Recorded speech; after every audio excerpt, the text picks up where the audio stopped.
Okay, imagine this. Alex stands in front of a mirror trying to convince himself he's a morning person by holding an alarm clock like a tiny defeated trophy. I watch him and want to applaud his optimism, but also hand him a better plan. Here's the thing. You cannot act your way into being someone without letting your inner identity catch up, and Alex is currently lagging behind like a confused cameo in his own life movie. Alex is my favorite living experiment. Handsome, messy orange hair, lots of optimism, and a talent for promising behavior change every Monday.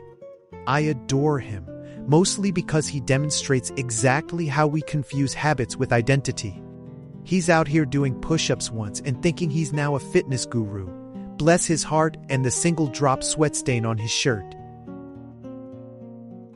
I tell Alex, and you, that doing things doesn't automatically rewrite who you are. You can floss once and not suddenly become that person.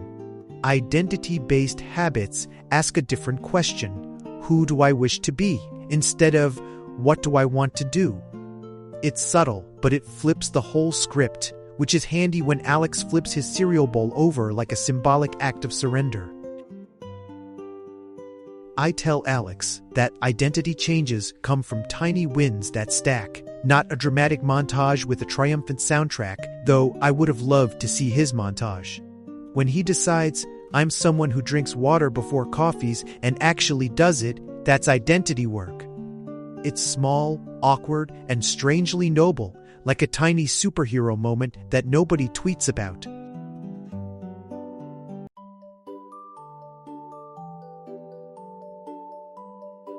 I watch Alex set a goal to work out more, and then, revolutionary twist, commit to 1 minute of exercise. He laughs at me when I say it's heroic. I laugh back because he shows up. That minute becomes less about gym glory and more about proving to himself, quietly and repeatedly, that he is the kind of person who does the thing. I explain to Alex the cruelly beautiful math of compounding.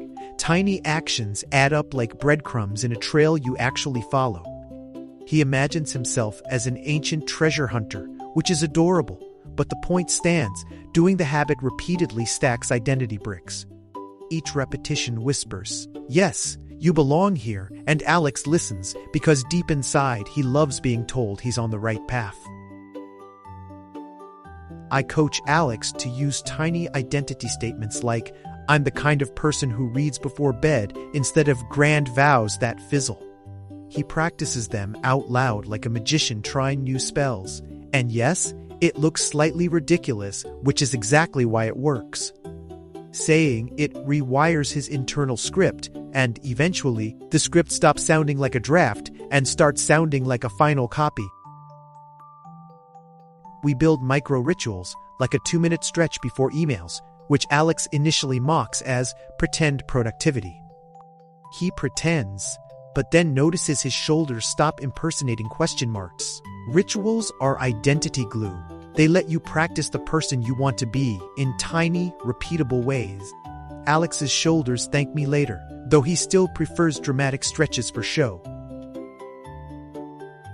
I suggest Alex make tiny public commitments, tell one friend or post a micro goal, but not broadcast his entire life plan like a reality show. He tells one friend and immediately texts me asking if that counts as public accountability, which, yes, it does, and also, yes, I signed up to be the supportive referee. Public accountability nudges identity into the social world, where we desperately want to belong.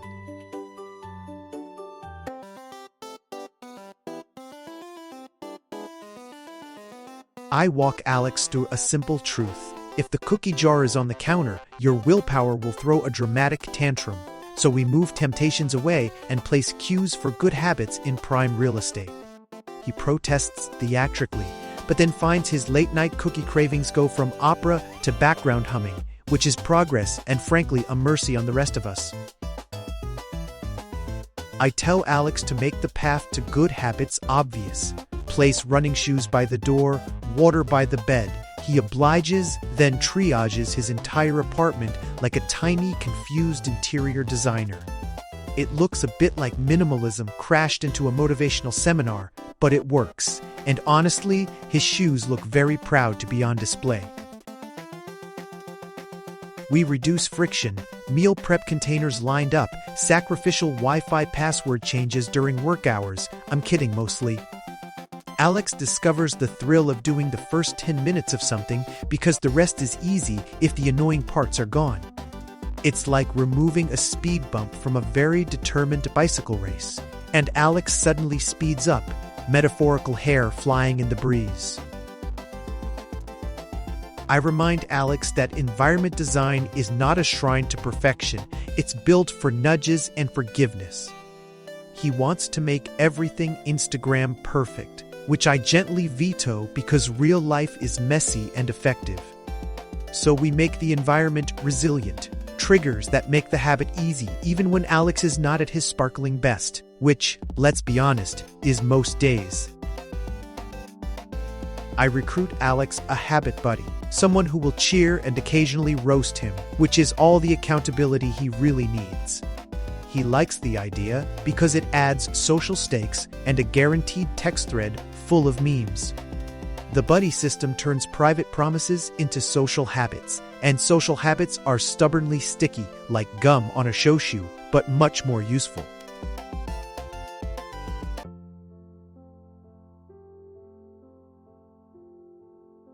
Of course, Alex has a day where he binge watches a series and eats chips like it's an Olympic sport because he is human and slightly dramatic.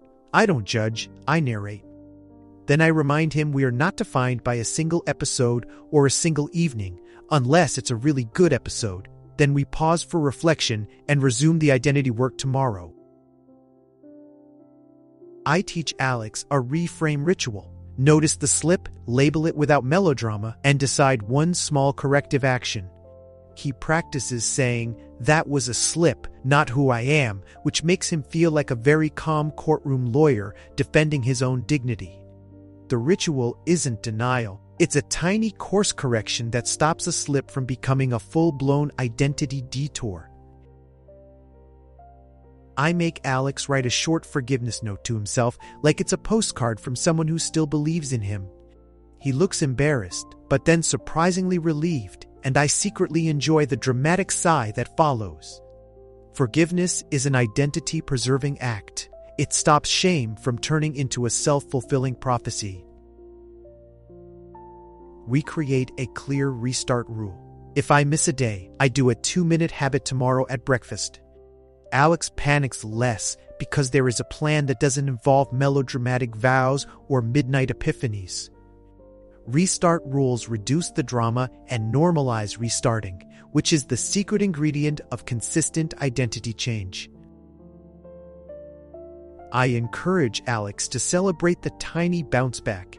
Even a small action after a slip is a big signal to his identity system. He does a dramatic victory clap that startles the cat. The cat is imaginary, but the clap is real. Celebration isn't about excess. It's about reinforcing that the new identity still holds even after wobbling.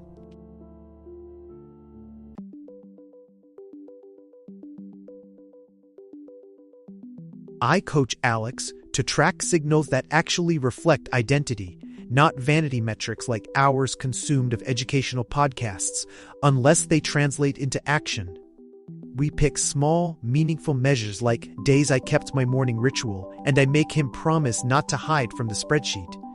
He promises, but with one eyebrow raised, which is the universal sign for I will try and maybe meme it later. We run tiny experiments, change cue, tweak timing, swap the snack, whatever helps Alex find what actually sticks. He treats each tweak like a lab test and wears a pretend lab coat for dramatic effect, which I allow because it boosts morale. Experiments remove moral weight from struggles and replace it with curiosity, which Alex finds terribly empowering and slightly nerdy in a good way. I teach Alex to read feedback as neutral info instead of a character assassination. When a strategy fails, we annotate it, adjust, and try again without turning it into a morality play. Alex is learning to be a kind scientist of his own life, which mostly means fewer excuses and more data, and he loves that because data doesn't lecture him on pizza choices. Every few weeks, we review identity statements and adjust them as Alex grows. They should evolve, not fossilize. He started as, "I'm someone who can do 1 minute of exercise," and now says, "I'm someone who moves every morning," which sounds small but is actually huge. Iteration keeps identity honest and flexible, like a jacket that fits through seasons instead of an awkward costume. We make a ritual of celebrating what we learned each week, not just wins. Alex writes one line he learned and sticks it on a board. Sometimes it's profound, sometimes it's caffeinate before coding. Both count, because identity is built from honest, small knowledge wins. Celebrating learning keeps us curious and less terrified of trying things that might flop.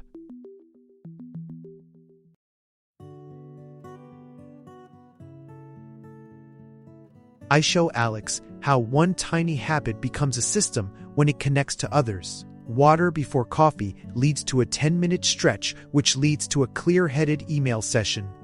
He marvels at the cascade like a kid watching dominoes, and then attempts to set up a literal domino sequence, which I politely veto for safety reasons. Systems turn identity into an ecosystem, not a solo performer. I encourage Alex to stack habits that naturally follow each other so they become a chain reaction rather than a to-do list. He invents comically named stacks like hydrate, stretch, conquer, which I allow because it makes him smile and show up. Habit stacking converts identity into ritualized momentum, and momentum is the uncomfortable sibling of motivation. It doesn't need compliments, just the occasional high five. We make habits elastic so Alex can bend them when life stretches, like traveling or crazy work weeks, instead of snapping them. I give him permission to scale down the dose of a habit rather than abandon it, which he appreciates and immediately tests by doing 1 push-up in an airport bathroom, very proud of himself. Elastic habits survive life's curveballs and make identity resilient.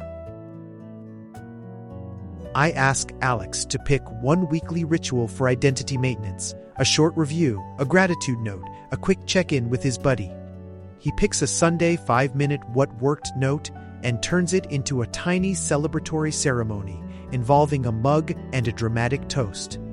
These rituals are less about grandeur and more about showing up to your own life meeting with respect. I remind Alex that scaling habits into lifestyle isn't about becoming a productivity robot with perfect spreadsheets and no joy.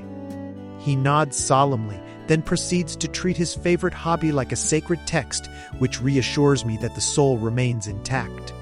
The goal is a life that fits you, not a version of you that fits a checklist.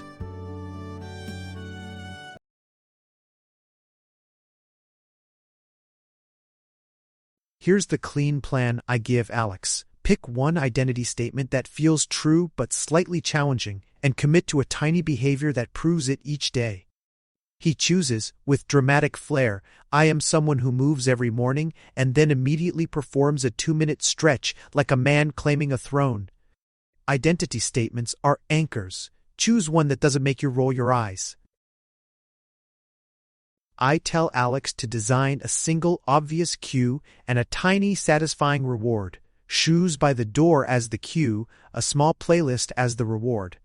He builds a ridiculously enthusiastic 3-song playlist that makes him dance for 30 seconds, which is exactly the reward he needs. Cues and rewards turn habit attempts into predictable routines, and predictability is comforting to the inner messy human. Choose 1 simple measurement to track progress: days completed this week, streak length, whatever nudges you forward. I have Alex mark a tiny calendar and refuse to let him make it dramatic. It's a tick mark, not a coronation. Measurement gives you honest feedback without theatrics, and Alex likes honesty unless it tells him to stop eating nachos at 2 a.m. We pick a restart rule so missing a day doesn't start a spiral, and a forgiveness line so shame doesn't take command. Alex writes, "Miss 2-minute restart" on a sticky and puts it on his fridge, then performs an overly dramatic mock swear to uphold it, which is comedic but oddly motivating. This reduces the chaos when life knocks you sideways and keeps your identity intact. Finally, celebrate process over perfection. Weekly notes, small wins, and a buddy who will roast you lovingly. Alex schedules a 5-minute Sunday review and invites his buddy to laugh with him about the week, which I firmly support because shared humor equals shared resilience. Building identity is an odd, beautiful adventure, and it's way better when you bring snacks and friends. Now I pass the mic to you. Pick one identity statement, pick one tiny behavior, set one cue and one reward, pick a measurement, and make a restart rule. Alex already tried it and is currently performing a victory dance that looks like he invented modern art. Your version can be subtler. Start small, be curious, forgive quickly, and relish the tiny wins. Identity change loves gentle persistence. I close by reminding you and Alex that the person you want to be is created by what you do repeatedly, yes, but also by the stories you tell about yourself.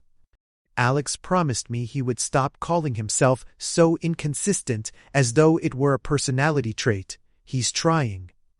So try too. Be patient, design your environment, celebrate micro wins, and remember, I've got front row seats to your future triumphs and a great collection of sarcastic commentary to keep you grounded.